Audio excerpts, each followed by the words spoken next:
Sausage বানানোর জন্য এইরকম সলিড পিসের দরকার। এখানে আমি 500 গ্রাম সলিড পিস নিয়ে নিয়েছি আর এটাকে ভালোভাবে ব্লেন্ড করে নেব।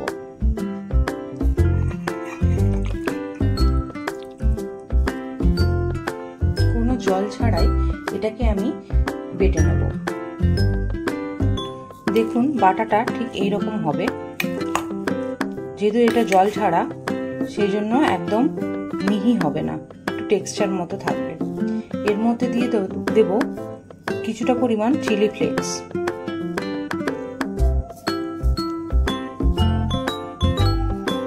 কিছুটা পরিমাণ দিয়ে দিলাম অরিগানো, পরিমাণ মতো নুন, একটা ডিম,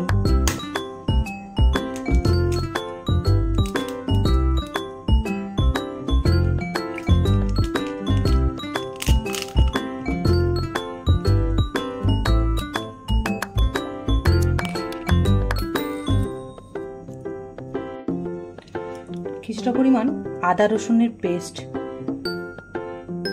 ওই 2 চামচ মতো,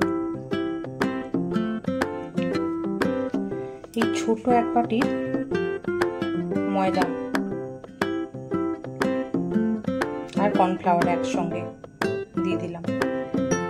এই ছোট বাটিটা হাফ কর্নফ্লাওয়ার ছিল আর হাফ ময়দা।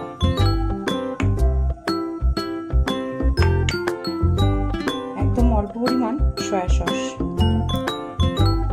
এই সমস্ত কিছু ভালোভাবে মিশিয়ে নেব। ভালোভাবে মেশানো হয়ে গেছে।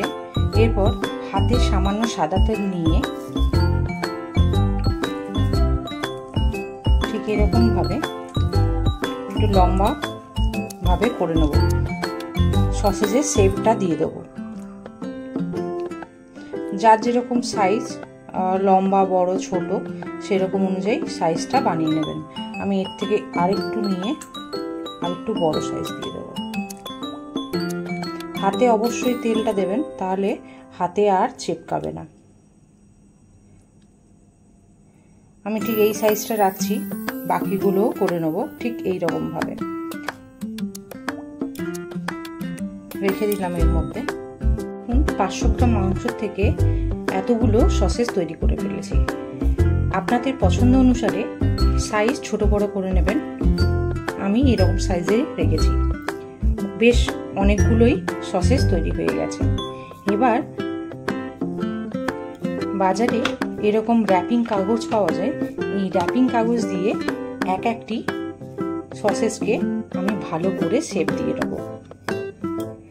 আপনারা চাইলে ফয়েল পেপারেও ভালোভাবে মুড়িয়ে রাখতে পারেন। আমি একটি সসেজ করে দেখাচ্ছি কিভাবে আমি মুড়ে নিচ্ছি। দেখুন এরকম র্যাপিং রোল পাওয়া যায়। দেখুন এরকম ভাবে রেডি করে নিয়েছি। দুই সাইডটা ভালোভাবে মুড়ে দিতে হবে। বাকিগুলোও রেডি করে নেব। র্যাপারিং করে রেডি করে নিয়েছি। দু সাইডটা ভালোভাবে বেঁধে দিয়েছি। আর 500 গ্রাম চিকেন থেকে এতগুলো রেডি করে ফেলেছি। আর একটা পাত্রে নর্মাল জল গরমে বসিয়ে দিয়েছিলাম। দেখুন ভালোভাবে জলটা ফুটে গেছে।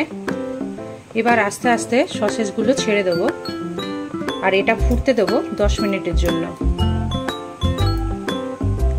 সবগুলো দিয়ে দিচ্ছি।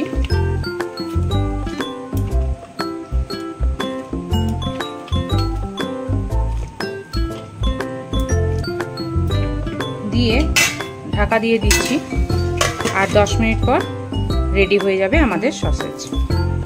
10 মিনিট পর আসলাম, আমাদের সসেজ পুরোপুরি রেডি। দেখুন কেমন সাদা সাদা হয়ে গেছে ফুলে। এবার একে একে করে তুলে নেব। একটা পাত্রে কয়েক টুকরো বরফ নিয়ে নিয়েছি, তার মধ্যে এই সসেজগুলো ছেঁকে রেখে দেবো। এই ঠান্ডা জলের মধ্যে ছেড়ে দেবো, তাহলে খুব তাড়াতাড়ি ঠান্ডা হয়ে যাবে।